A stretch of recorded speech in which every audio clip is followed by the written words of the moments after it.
Welcome to Liberty Action Alert with Greg Seltz, sponsored by our friends at the Lutheran Center for Religious Liberty here in Washington, D.C.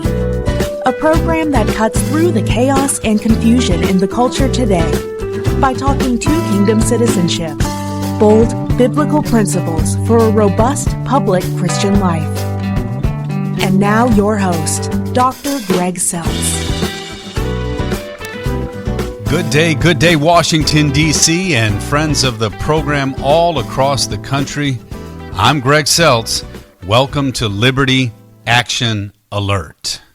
Today in our program, we have as our guest, again, the Lutheran Center for Religious Liberties Champions for Liberty Network Director, Reverend Mark Frith. Welcome, Mark.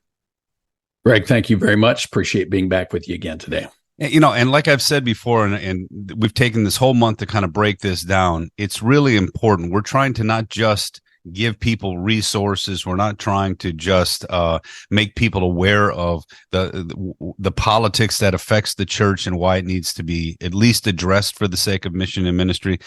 This is a network of support. This is a network where people not only learn, but they can learn with each other and they can realize that they're not alone. So this network, this Champions for Liberty network is really, really important because it teaches the church how to be the church in the public square, ultimately for the sake of its mission. So your work is a very, very, very important thing. And folks, if you do want to get to know about this network, it's worth your time. So let's just jump right in. Describe the network for our listeners. Sure. Very good, Greg. So in terms of the network, we've kind of broken it up into kind of three areas, if you will. There's kind of like three main components. What I call the Two Kingdom Academy. That's the learning compartment. We've got the Champions Church, the individual congregations and the networks thereof. And that brings up the third part, which is really the network itself. It's a network of churches and two kingdom citizens, if individuals who maybe if their church isn't active right now in the network, they can join and be linked together with other folks. So yeah, let me stop you before you even describe that further.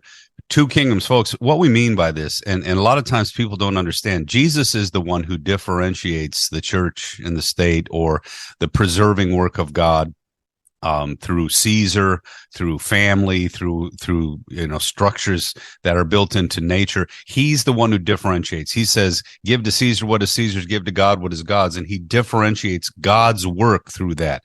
And all we're talking about here is this, we call it the left-hand kingdom work of God. Two kingdom citizenship is how do we get involved in God's preserving work, which he does through all people, even through non-Christians. How do we get involved in that? For the sake of God's saving work, which is to proclaim what Jesus has done for everybody. So keep it simple. God's the one who differentiates his work, not us. He preserves, he saves. We just need to learn how to differentiate that and also be useful in his hands in each area. So that's what this network is about. That's what your academy is about, right? Teaching about how to be that, teaching how the Lord describes that, and then how to apply that in your life, right? I really like how you said that. Yes, God is always engaging, right? Right. And the amazing thing is He calls us into His two kingdom engagement system and platform. Yeah, you know, I read Francis Schaeffer a long time ago, and Francis Schaeffer used to, in one of his books, he said, "The God who is there." And because so many people think God is absent today, that God is, he's disconnected from human affairs. And we even go further. We say the God who's continuing to act. And but you differentiate his actions. He doesn't act to save differently than he did through Jesus Christ. That's for once and for all time. But he's still out there preserving the world through all kinds of things so that people can hear about his saving work. Now, in that two kingdom citizen track, you talk about a few principles. Let's just dive into a couple of those pretty quickly because those are foundational. This is what people will learn, right? Well, that's it. I think you've already kind of enumerated on one of those, and that's one of those principles is dynamic differentiation, where you talk about, the left-hand kingdom and the right-hand kingdom, if you will, and how God engages the world.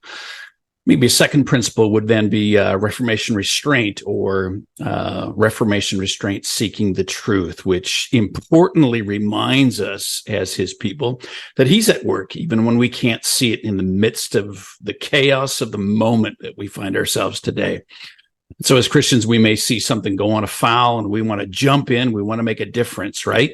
Mm-hmm. The two kingdom citizen, though, he or she's going to engage, importantly, just a little bit hesitantly. And that's kind of the nature of the church. We're always looking to see if God is already working through that situation for good, even in his left-hand kingdom. And it reminds us that God can use people, even sinful people, unbelievers, even to set about bounds and corrections, if you will. So we need to ask, is this something that is God calling me to engage in right now or not?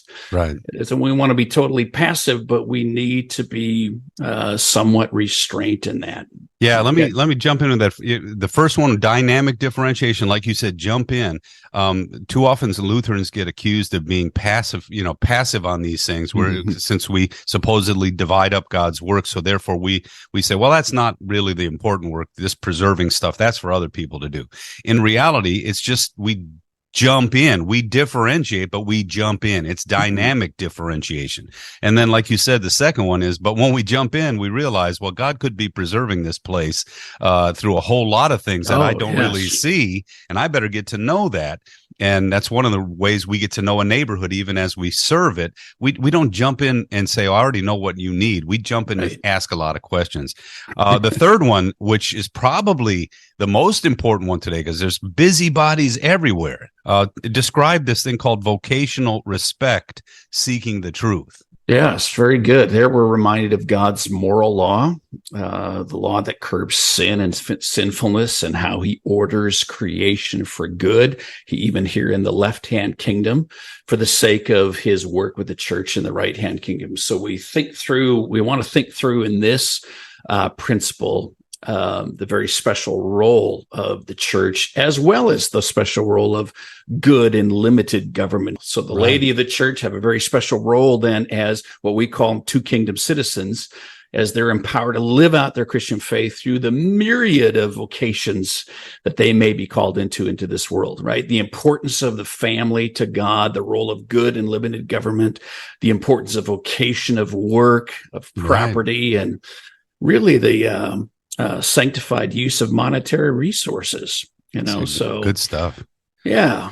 And like you were saying about vocations, and the myriad of things that the laity can be a part of. And when again, folks, laity just means you as Christians, out there in your individual work. Yeah, the people.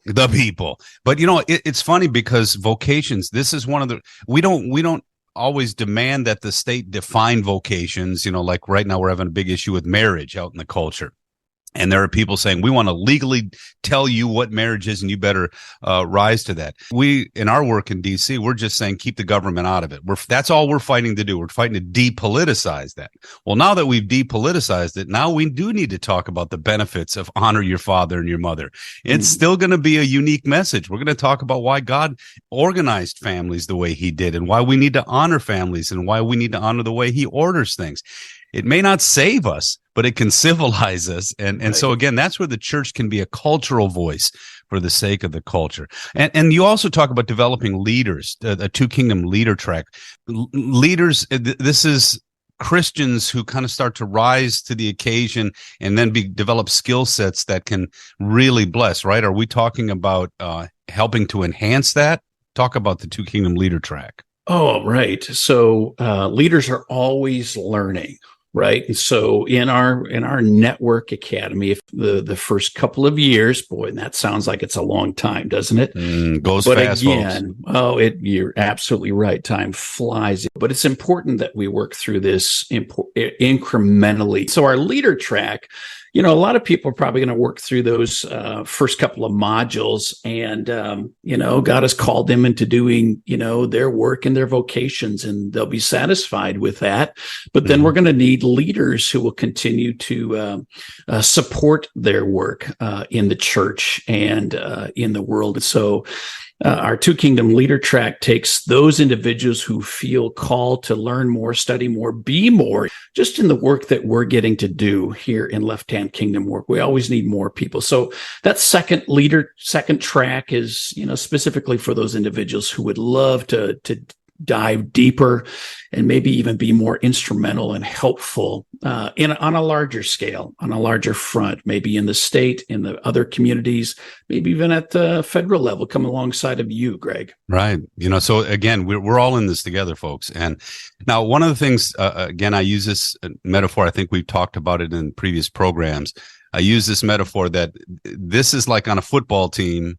Evangelists are the ones who score. Okay. So when you score the touchdown, so it might be the quarterback, the wide receiver, the running back, they score the touchdown, share the gospel. The people we're training are the offensive linemen. For lack of a better term, we block every play. All our job is to block nefarious things that could get in the way of sharing that gospel. Or what I'd like to say, put our temporal liberties to work for the sake of proclaiming the eternal liberties of God in Christ. And again, we're just saying to you folks, if you have that affinity, that's a godly work too. It may not be, you may not be the one scoring the touchdown, sharing the gospel. Maybe that's not even your gift, but you may be the one that blocked the legislation that was going to prevent us from sharing the gospel. And that's really something that I think Lutherans are starting to realize, hey, that's our responsibility too. We can't just leave that to other churches or other people. So again, this is a great way for you to get involved. And if you even want to grow in this network, that's an online network. It's there to train you. It's there to equip you. It's there to support you and to connect you. All right. So describe the process, the opportunity a little bit more in depth for people. Sure, Greg. Thank you for that. So, we always kick off our process with kind of an inaugural set of presentations. We call it a Champions Weekend. And most often this happens in our congregations, or it's set for congregations where you give a chance just to invite people to hear and to listen. What does it mean, dynamic differentiation? What does it mean that God works in two distinct ways in his left-hand kingdom and right-hand kingdom? And so this kickoff weekends really works really, really well. From there, then, I won't go into a lot of detail about that particular weekend, but that just sets the stage. Following that, we'd love to raise up, in your congregation, a small group of leaders that will help move this process down the road. And maybe we start the Champions Academy network stuff right in your congregation. So we'll come alongside and help you to raise up those few individuals. Many hands make for light work. And so you know your community and your church well. And we just want to equip you to do that and set you up for the first year in the academy process to learn what does it mean to be a Two Kingdom citizen. And so we call you in that first year really Two Kingdom apprentices, if we were, where somebody comes alongside of you like ourselves to begin with, and you're raising up people within your own congregation to do just that also. And so after you finish that first year, and in that process, you probably worked through 8 or 9 little study modules. You've probably read a couple of books, and you've had good conversations. In that first year, you'll do some limited engagement in your community. And I know, Greg, you really feel strongly about that. And I do too, that you take time to get into your community and just listen. Right. Walk about, pray for the people that you see. What are you seeing? Ultimately, so that you listen to people, so that you earn the right to visit with them, and for them actually to listen to who you are and your stake as a Two Kingdom citizen. So in that first, as Two Kingdom citizens, the academy, this really lines up in about 2 years. But I like what you said, Greg. It goes by fast. There's so much to learn, and I think you'll enjoy the content and you'll enjoy the group interaction when it comes to that. So as a Champions Church, then after that first year, you get all the benefits and the resources that the Lutheran Center for Religious Liberty affords you, and that's an ever-growing group of resources. Is it not, Greg? It is, because like I said, when we're doing our work here on the Hill, especially with the radio program and visiting and all those different kind of things, We're then bringing those resources back to you. And of course, we're writing about these things and applying these things to kingdom citizenship, to these issues that you're dealing with. We're showing you how to engage this. And let me just say, what you were just talking about, it's an incredible thing. First, you learn about it and you go, oh, I didn't even know we thought this way. But then you start to apply it. And that's why you need to take some time, folks, because I just want to tell, and for you pastors out there who invite us in, we're the ones who are going to depoliticize these things for you. We're not the ones politicizing everything, and we're not teaching your people to become activists. We're teaching them to become anti-activist activists. Just made that phrase up. Okay. No, good advocates. Yeah, exactly. What I'm trying to say is, when we finally deal with the Caesar side of things and God's preserving work, we're just telling Caesar to stay in his place. And a lot of times, even if, like in the marriage issue, one of the things you'll learn how to do is you'll learn how to take the politics out of it. And what I mean by that is you'll be saying to the state, this isn't your business. So we might have disagreements with people in our neighborhoods about what is marriage. Okay. And we have to engage that dialogically for the sake of our mission. But really, there are people saying, we're going to shut that conversation down and you either have to believe this way or that way. And we're saying no to that. So that's where we get involved and we fight the government saying, you can't talk your way. We're saying, well, yes, we can.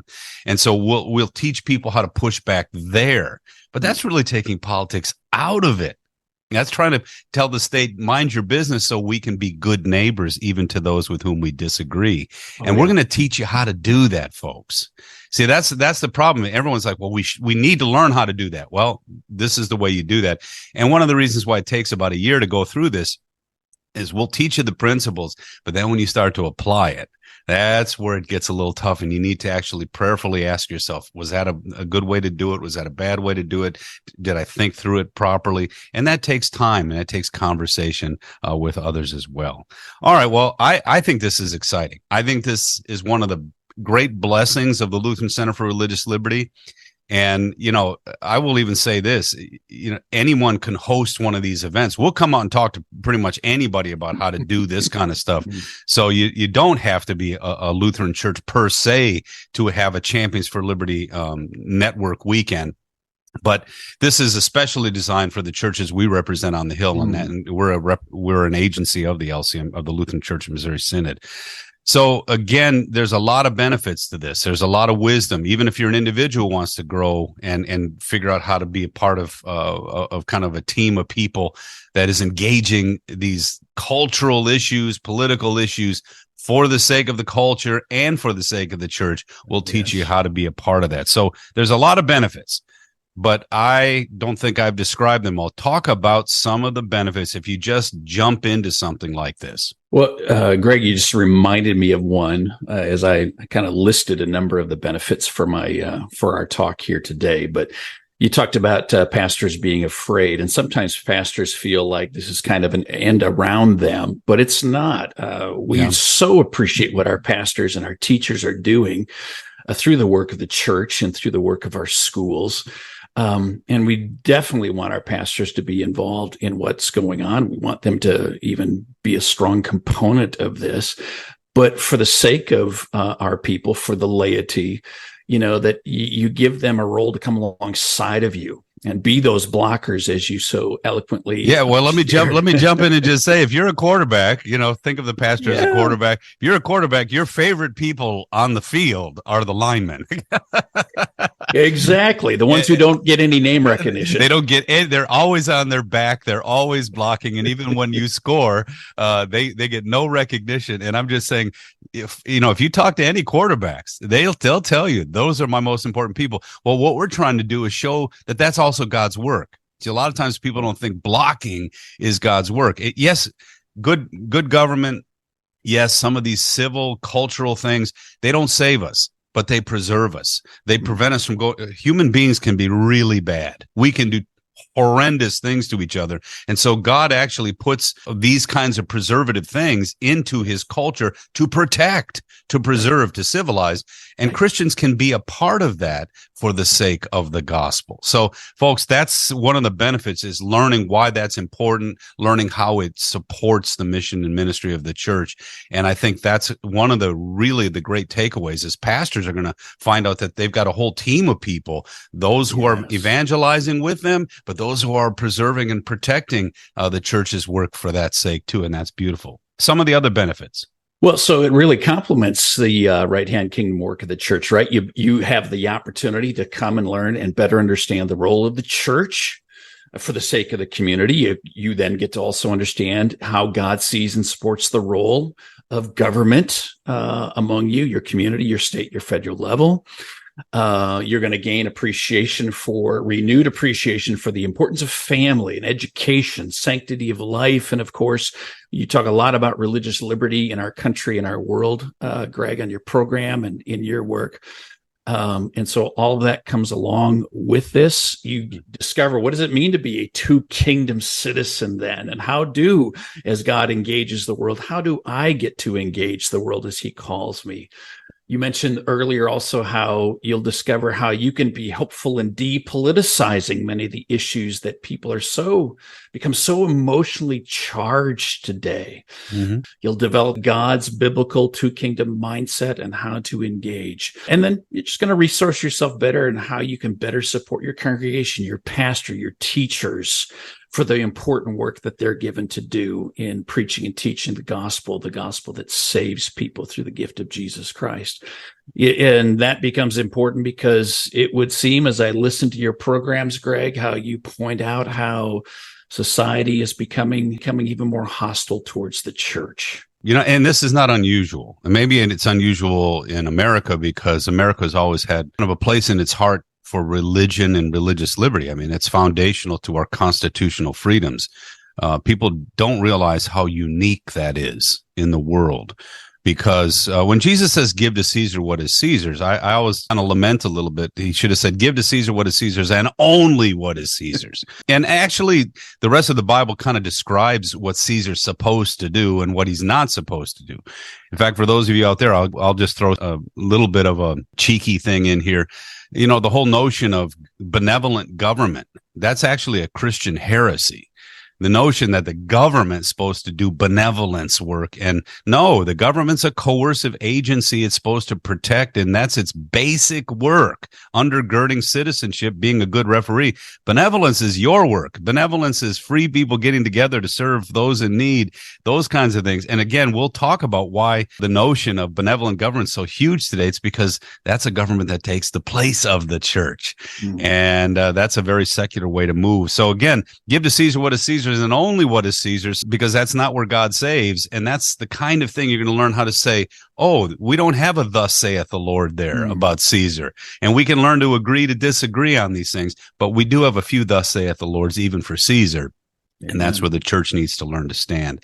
So beautiful stuff. I love what you're doing, developing this network. I think we're going to have you on from time to time just to talk about how this network is growing and how it's supporting one another. I have churches that call me all the time that are saying, please help, please help. But we come alongside to help individual churches. But this network will be churches helping churches and people helping churches. It won't just be it's our work, obviously, in this network, but suddenly you're going to have a group of people. I know right now in Michigan, they're dealing with some real issues, and there are churches in Ohio that dealt with the same issues. And so they can say, hey, we dealt with this. Here's how we went about it, or here's how we prayed through it. And that's what this network can and will do for you. So again, last word on this, Mark, where can they find out more about the Champions for Liberty Network? Let's just start off by saying, just go to our website, lcrlfreedom.org. And there you'll find the Champions for Religious Liberty tab. You can complete that very simple sign-up page for more information, and we'll get back to you pronto. Yeah, I think folks just jump in on this one. There's two ways you can get involved, get to know us. One of them is just sign up for our Word from the Center. We have a Monday devotion, a Friday op-ed from a Two Kingdom perspective on a lot of issues. That's an easy way, and you can go to our website again, lcrlfreedom.org, and sign up for that. But the next way to jump in is this Champions Network, and that weekend is something else. Freedom is a biblical idea. It's not an American ideal. I mean, it is in America, but it was first a biblical idea. Jesus says it is for freedom that you have been set free. He sets you free to live freely in him for others. And America got a glimpse of that and actually applied it to its government too. And that's a good thing. You're going to learn all about a lot of that kind of stuff in here. And then you're going to learn how to be able to put it to practice. So thank you for your work, Mark. Thank you for your leadership. And we will talk again soon. Thank you, Greg. Thanks for tuning in today. Till next time, God bless you always. I'm Greg Seltz. Have a great week. You've been listening to Liberty Action Alert with Greg Seltz, Executive Director of the Lutheran Center for Religious Liberty in Washington, D.C. This program has been brought to you by the Lutheran Center for Religious Liberty.